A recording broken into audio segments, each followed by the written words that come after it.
When the three are not existing, we call it no mind, which is of two types. One is sleep, that is total absence. The second thing is existence of yourself and non-existence of mind, which is called meditation in its true sense, which is the yogic state of existence, which is also called the fourth state of existence. Because generally we know only three states. One is our awakened state with this triangle. The second one is a dream state, and the third one is sleep. These are the only three things we know. That's why the yogic state is called the fourth state, because it is no one of these three. In the yogic state, you will exist and the triangle will not exist. So either the three simultaneously can exist, or either there is a total absence of the three and the presence of yourself. Yourself called the real I am, as the Lord described in the yoga science, different from the I am which we use daily, who is the dweller. This I am is nothing but the mind, senses and body. That is the three lower principles, which is also called the false I am, and which is also called the non-self. But this is the highest principle, and it can exist without this triangle. Whereas the I am we know now, the fellow cannot exist without this triangle. So, accepting that the triangle is inevitable to our mind, let us try to understand which of the three is most important. Versuchen wir herauszufinden, welches der drei am wichtigsten ist. You said action. You said action. That's all. No, you can suggest and then translate. You have two capacities. Exactly. That's why it is called the first ray, because they suggested first and no one suggested afterwards.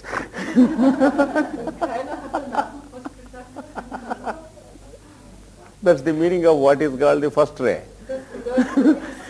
Action is the most important, because the doer coming out from the point is also action. And this is not only what we act in our daily life, there is something else. Imagine the surface of water upon which a boy has placed a triangular instrument. There is water outside and there is water inside. If a boy places a triangle on the surface of the water, there is water inside the triangle and water outside the triangle. Like that, there are two types of action. One is what we do, the other is what is making us do things. The one inside the triangle is what we do. For example, I want to eat. There is an action. So the eater is there, the food that is eaten is there, and the process of eating is there. I want to talk. I am the talker. I want to talk to you, and the process of talking.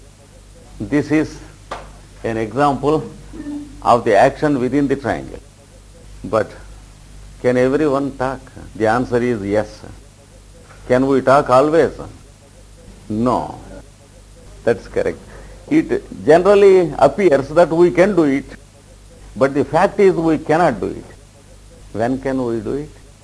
When we feel like doing it.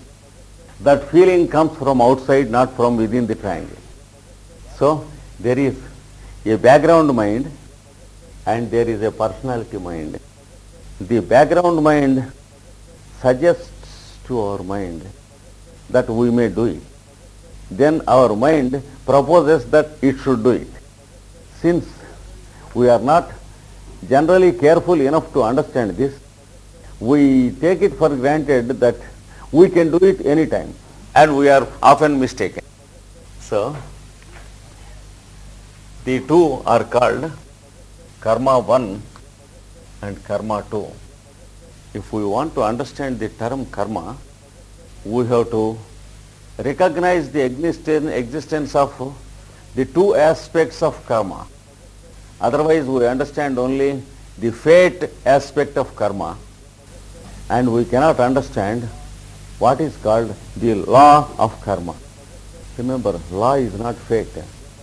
Law is the background of fate, whereas the triangle is the fate maker. And the mind in the triangle is the fellow who experiences his fate. Then we can understand what karma is. That's why the scriptures say that there is a divine karma and a human karma. Divine karma includes the cosmic karma, solar karma, the planetary karma, whereas individual karma belongs only to the human mind. Even the animal mind has no individual karma. That's why the bondage of karma is possible only to the human being, and the necessity to remove this bondage also exists only with the human being. For this reason, the need of scriptures, the need of spiritual science, the need of yoga, and the need of religious discipline, they are only to the human being and not to other beings. The devas are beyond the bondage of karma, but they abide the law of karma. They recognize the existence of karma and they cooperate with the plan of karma. As long as they exist, they cooperate. And when they do not exist, it is what is called dissolution of the universe or pralaya. Again, when the universe is being born, they wake up just as we wake up from sleep, and they begin to work instinctively, just as the newly born child begins to breathe. So, we have two types of action. One action is within the triangle, and the other action is the background of the triangle. And see, outside the triangle it is called divine karma. Inside the triangle it is called human karma. For a human being, birth and death are also due to karma. His past association, whether good or bad, they bind him to take a birth once again. They decide the quality of birth in terms of the stage of his evolution, and then he is attracted to the required type of parent, so that he is the destiny maker of his own birth. And then his span is also full of the behavior which is in accordance with his previous karma. And the death of his lower vehicles is also a result of the previous karma. How he eats, how he sleeps, etc. So the cycles of births and deaths, they are according to the law of karma. That is one set of people. But there are people who are liberated. For example, the avatars, they have no karma of their own. But for them, birth is not conditioned. They prefer to come down into a body which they have no business to come down at all if they refuse. So it is a matter of choice. Just as if you are working in an office, you have to do the work in the office. Whereas you want to help a friend, then it is not a condition. You are the master, whether to help or not to help. But you prefer to help because you are a friend. This is the difference. When the second case occurs, birth and death are choice of the master. In the first case, it is a conditioning. So, the activity of the seven rays condition the first group of fellows, whereas they form the instruments of the second group of fellows. They are the implements with which the masters work. This is the one difference. Now let us recognize that action is the foremost, and hence first ray is one of the most important rays, that is to do. Then next aspect is how to do. You want to do something, you should know how to do. It is the seventh ray activity.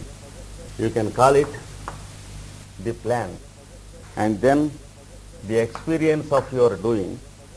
While you are doing, every deed has its own experience. Every deed. When you are eating sugar, it is sweet. When you are eating salt, it is saltish.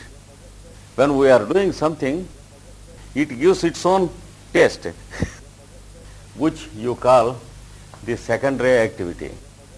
The more and more we purify our vehicles and actions, the more we come to understand the principles of the race as the truths in ourselves. So we should be able to realize the race in our life. Every one of us, no doubt, belongs to some ray or other. That is only a matter of predominance, whereas all the seven rays are applying to our activity every moment. There is no moment in our life when all the seven rays do not apply at all.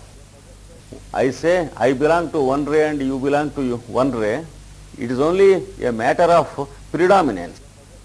For example, if we have three containers and if on the table there is coffee, milk and sugar, three fellows prepare coffee in three different tastes. Everyone takes in his own proportions according to his own liking. The one can be called strong coffee or black coffee, where there will be only little sugar and little milk. In the second, we can have milk and coffee equally. Because you don't like it, you are not translating it properly. And we call it the Indian coffee.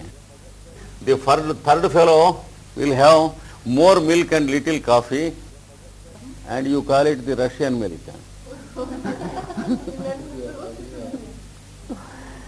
So like that we say my ray is first ray, second ray, and his ray is first ray, like that.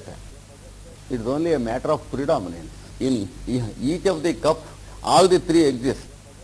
Like that, all the seven rays exist with every one of us.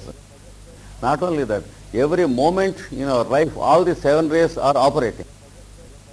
And the process of operation belongs to the first ray. Therefore, the masters called it the first ray. 3.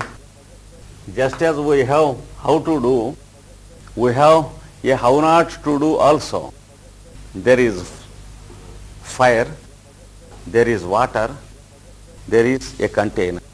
How to do is take the water in the container and put it on fire. How not to do is to pour the water on the fire. We have a process of how not to do. It is what we call the fourth ray. Unless we have the activity of the fourth ray, we don't have what is called discrimination. Unless we have discrimination, we may be having too much of the first ray with us. We go on doing things, but we do them wrongly. Always returning home with burnt fingers. So the fourth ray activity is there. And then we should have the understanding of the two with us. How not to do and how to do exist in nature as laws of nature. But they should come to us. We should have a cassette to record them with us. So this is another ray activity, the third ray, intelligence. And we have the next aspect, something related to the seventh aspect. That is what we call the plan, the law of nature. How to do, how not to do, they are there in nature. We are there to understand, but we have to receive them in the form of the law of nature. The law means a group of many laws, and this is what we call the fifth ray. What to do? This is what to do. Whenever a scientist makes a discovery, it comes from his fifth ray activity. For example, many millions of people were taking bath in their tubs before Archimedes was born. But their fifth ray activity did not work when they were taking the bath. But one day, luckily enough for the humanity, when he was taking his bath, a thought came to his mind, why the body becomes light when we are taking bath in water?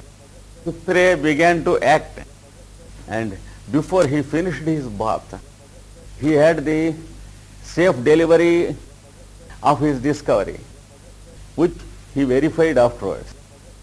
The later process is only verification, and it never includes a discovery.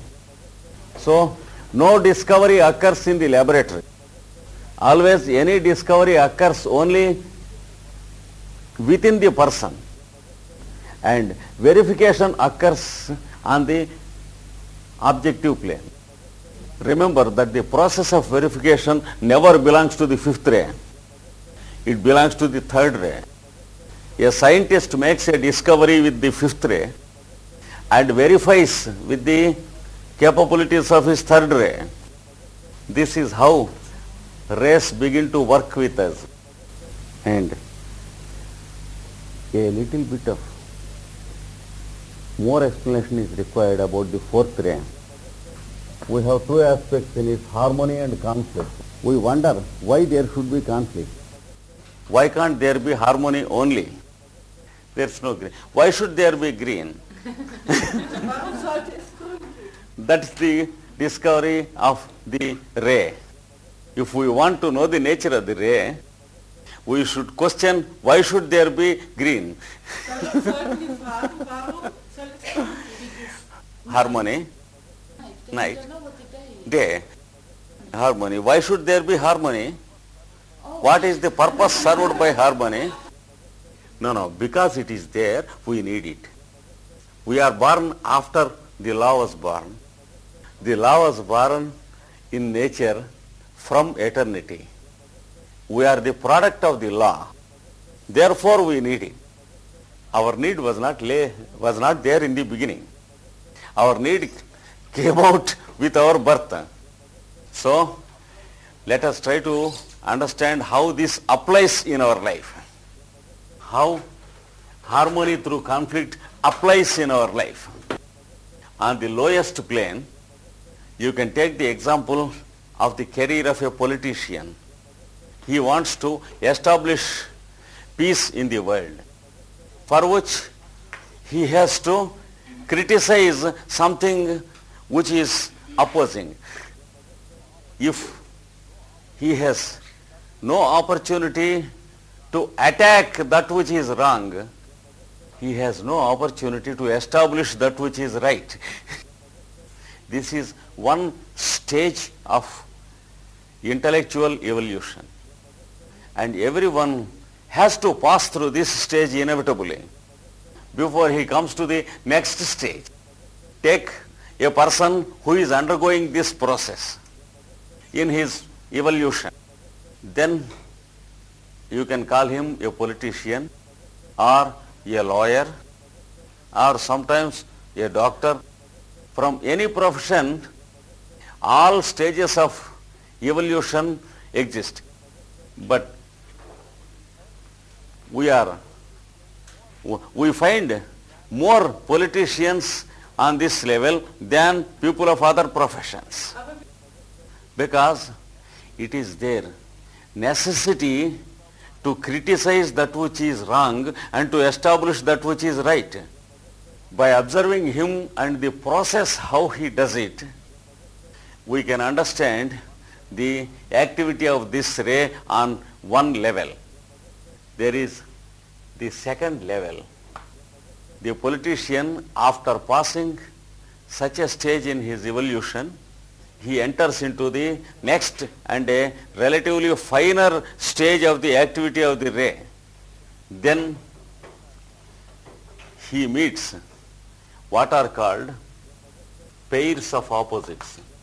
This has nothing to do with a politician or a lawyer or anything at all.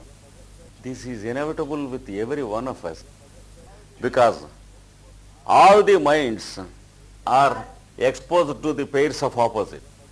We have something which is convenient and inconvenient. We have our friends and enemies. We have that which is tasty and not tasty. That means all these things are only one thing. That which we like and that which we do not like. So there are no many pairs of opposites. The secret is there is only one pair of opposites. That is one spectacles with two different colors of glasses. It is only with our eyes, not with the world. So we have to change the glasses.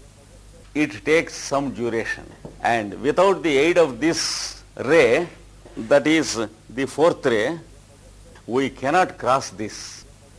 The opposites cannot be really understood, because what we call opposites are only supplementaries to each. They are the two halves of the same existence. Before we understand this, we have to undergo a series of experiences for which we create a series of incidents in our life with the people around us. That's the reason why we propose the existence of enemies and friends around us. There are neither enemies nor friends. There are only persons around us. So when the process is complete, we understand that there are only persons around us, that there are neither enemies nor friends. So if you take the student of spiritualism and occultism in his initial stages, he finds himself looking through the pairs of opposites, and therefore he finds the pairs of opposites in the environment, because he is looking through his own glasses. One glass is green and one glass is red, and until he understands that this is the effect of his own glasses, he has to undergo the process, and to that end every one of us are driving our incidents. We are proposing enemies with some people and behaving accordingly with them. We are proposing friends with some people and behaving in terms of friendship with them, and steering our existence into the pairs of events and incidents. So the events that occur around us are our own creation because of the activity of the fourth ray. In the next stage, after we have passed this plane of conflict, we enter into a process of spiritual training which Patanjali calls the Eightfold Path, and the Bhagavad Gita also calls the Eightfold Path. All the process of yogic training and discipline is only an attempt to